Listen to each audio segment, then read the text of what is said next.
I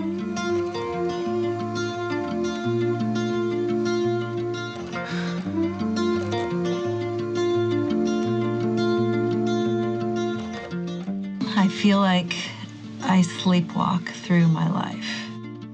And I'm so in tune and care about other people's agendas. I'll merge with anybody's agenda. I mean, mostly my husband, but, you know, if I'm with others, that I just don't put in my 2 cents.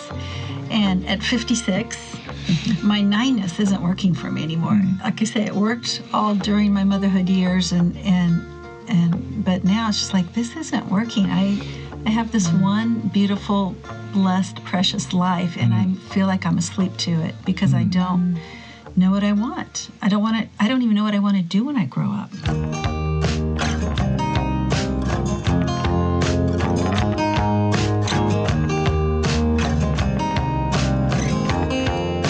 Welcome to the Story Enneagram Podcast. I'm Jim Gum, and I'm an Enneagram teacher and coach living in Kansas City. Today, we're going to explore what Kris, whom you heard in the opening, meant when she joked about not knowing what she wanted to be when she grows up. Enneagram Type 9s are called the peacemaker or the mediator. They use their body's senses to help create harmony and peace in the family, on the team, and at the office. Their theme song could be the 1969 hit Aquarius by the Fifth Dimension. It's a place where peace would guide the planets and love would steer the stars, and there would be harmony and understanding, sympathy and trust abounding. It's got peace and love and all the dreams of the late 60s rolled into one. Have you ever met someone who naturally can hold both sides of a dilemma and give them equal weight? Today, we're going to listen to stories of Type 9s in conversation to understand their mindset, their motivation, and the muddle they can find themselves in when they don't show up. Listen to how Jessi describes what it's like to be a Type 9. So if I were a Star Wars character, I would be Yoda. You know things. So I feel people when they enter a room before I see them. I can feel the energy that they are putting off. I can sense that in a room. This is where I lose myself. If I'm in a room full of people, especially a team environment where we're working, or in a family environment, and I'm like hyper aware of what everyone around the table is feeling and deeply aware of that, but with zero awareness of what's going on inside of myself. And now, here's Eric. I love the fact of being a 9, being able to help different people and different other numbers see other people's points of view. Because I feel like I grasp that, I see it, and I can also communicate that. And sometimes it just helps for other people to hear it in a different way. And I feel like that I can communicate that well. And sometimes it feels really good to bring people together and help people to come to some resolution on conflict when it can happen. Type 9s, like Type 2s, are other referencing types. They build a sense of who they are in relationship to others. Whereas the 2 will pay attention to the other in order to make a connection, the 9 is more akin to drifting and merging. It's what Kris called sleepwalking in the opening. The paradox of Type 9 is even though they're hyper-aware and sensing what others may be feeling, they often lose track of themselves. As Jessi shared, it's a deep awareness of others and zero awareness of what's going on inside. Each of the 9 Enneagram types is associated with a passion. For the 9, it's sloth. It's not a slothfulness that is lazy. Indeed, most 9s are very active. The sloth shows up as a form of self-forgetting, going on autopilot, losing themselves out of habit, in relationship, or the situation. Listen to how Kris describes where life gets challenging for her. I think for me, it was a little bit humbling when I finally read all that the 9 Enneagram was and realized how adverse to conflict I really am. And, I'm married to a man who has conflict a lot in business, and I've watched him grow in that, and he's really good at it. I have a dear friend that works with surgeons for a living, and she's had to embrace conflict. And I've always just kind of marveled at just how they have grown in their ability to do conflict. And I feel like I'm in junior high. Like I just avoid it at all costs. Mm-hmm. And here's Eric again. Along the similar lines, I think for me, being taken over by other people's agendas, some of it comes down to I don't want to disappoint people. Mm-hmm. And part of the problem is you can't please everybody at the same time, and so there'll be times where, I'll make a decision. I know it's the right decision for me or whatever the circumstance is. But if there's a relationship because of the decision that has that conflict or it's not at peace, man, that wrecks me. I mean, it really does. Like, there's been times where I lost sleep at night because I'm thinking about the relation. I'm like, well, what should I have done? I know I did the right thing, but how could I have done it differently to make that, having those relationships disturbed is hard to move on from sometimes.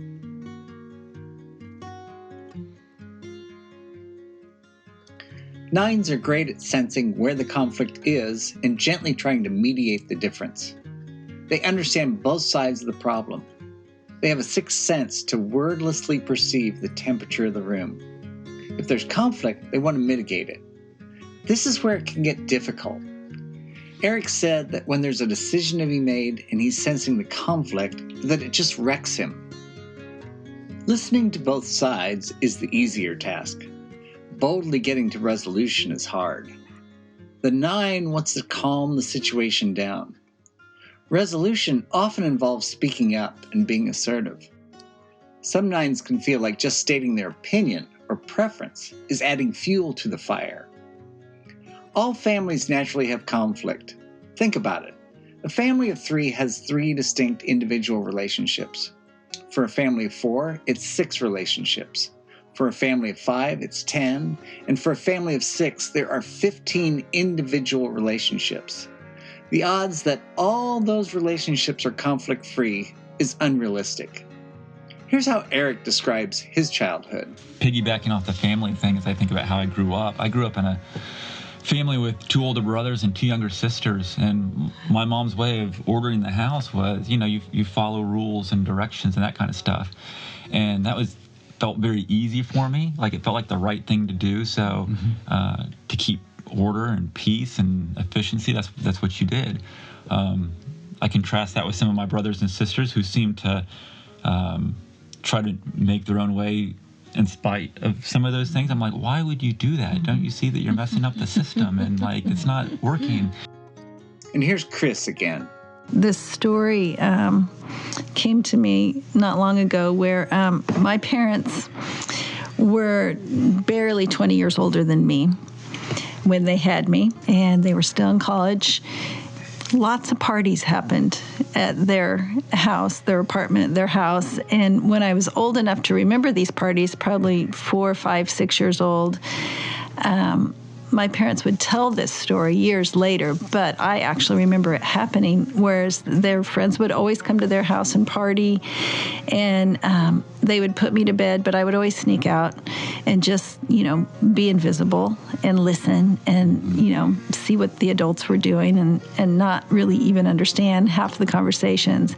But they would all kind of spend the night there, sleep late in the morning, and I would get up before anybody was awake and I would clean up the whole house, empty the ashtrays, pour out the half, drunk drinks, the smell of alcohol, all of it, as this little, 4, 5, 6-year-old girl, and just kind of bring order back to the house. And really my whole life has been about bringing order into kind of chaotic places. And it's just what I do. I was known for that. I got, kudos, approval for it. So it felt like it was part of my DNA from the very beginning. Always trying to create peaceful situations. For Eric, the conflict caused by his siblings was messing up the system. It was hard to understand why they couldn't go along with the program. Kris naturally wanted to bring order to chaos as a young child. And this orientation felt hardwired into who she was as a person. Here's how Jessi described her childhood. Well, I think I started looking back. It was helpful looking back again at my family of origin and realizing I grew up in a household where there was a lot of conflict in my parents' marriage. And I had a very strong personality, older sister, very strong personality, younger sister, who I did a lot of caretaking for.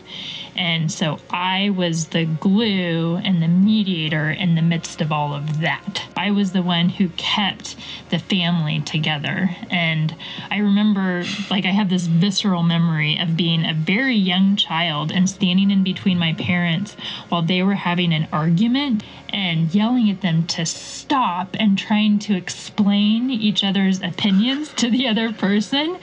And I remember thinking, you're acting so immature.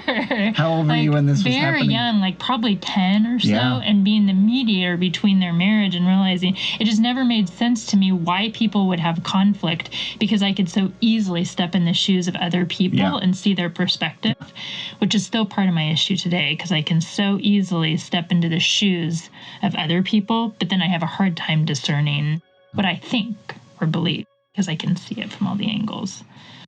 And here's Kris again.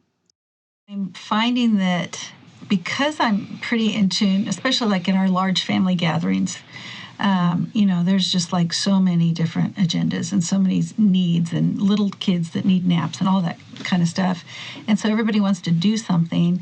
The last thing I want to do is throw what I want in there, because we're already trying to juggle and find peace. But what I've discovered is usually what I want is the best thing.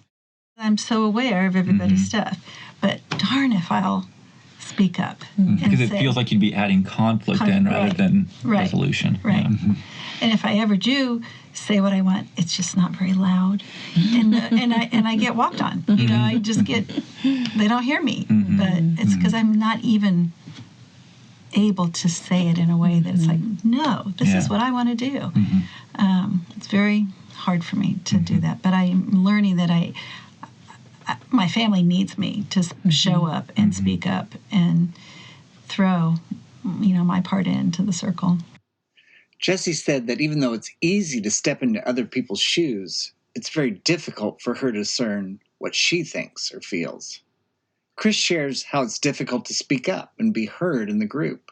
Even though she knows what could be best for the group, she hesitates. Type 9s have the same desire to create fairness as Type 8s do. It's just buried.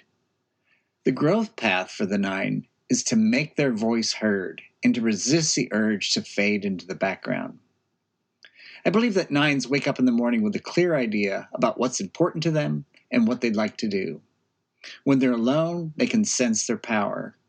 However, when another person enters the scene or someone states a strong opinion, they begin to lose their power by unconsciously giving it away. The habit of Type 9s is going along to get along. They keep the peace, they don't make waves, and they naturally defer to others. Listen to how Jessi has learned to hold on to what's important in her life. So one of the huge things for me is I know I'm doing well. I finally got a planner that's been really helpful. You've seen my planner. Yeah. And part of what that planner does is it helps me prioritize at the beginning of the year the things that I care about, the things that I really value and want to work towards, and then make those the priority. So I can usually tell that I'm in a fairly healthy spot if in a weekly and monthly sort of way, I'm taking a lot of time and energy to think about what I want to prioritize. Yeah. And I'm not in a very good spot, not in a healthy spot when all those big priorities for myself are blank and my calendar is full of other people's agenda items. That will be the thing that I slip into the very most easily. So if I'm not being thoughtful or aware, everybody else's agenda drives my time. Jessi has learned that she has to work hard to keep her main thing. Eric shares about the lesson he's learned. I think for me, one of the things I've learned is to walk towards what I'm naturally wanting to walk away from. For instance, it's easy for me to buy into a false peace and a false harmony if it feels like everything's okay, when the right thing to do is to disturb that, because the real peace and harmony is deeper than what the surface is. Wow. And naturally, I don't want to do that because it feels right. So if it feels right, don't disrupt it. You know, but what I've had to learn to do, and still learning to do it, it's not easy, but is to not settle for that false peace, but to enter into conflict at times and dig deeper. And yeah, that feels uncomfortable.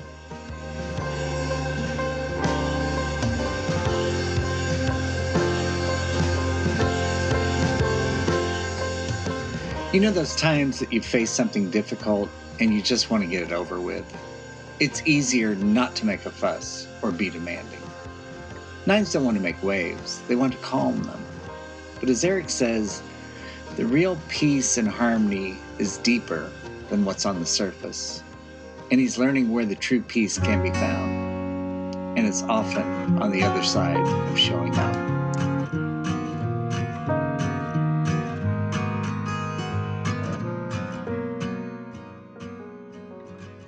That's it for this episode of the Story Enneagram podcast.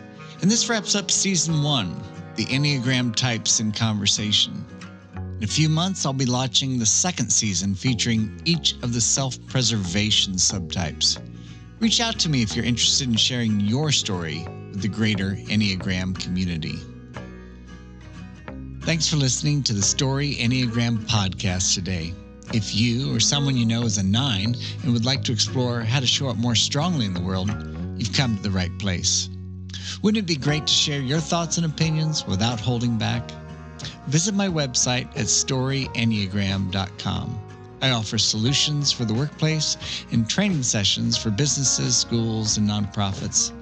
I also offer personal coaching packages for individuals or couples. Drop me a line and let's explore what the Enneagram can do for you. Please subscribe to the Story Enneagram podcast. Share it with your friends and family. And if you're really feeling it, leave a rating in Apple Podcasts. I'd appreciate it. Our music is by Daniel Gum. You can hear his music on Spotify or wherever you get your music. And yes, we do have the same last name. Story Enneagram, where learning your type is just the beginning of a whole new story.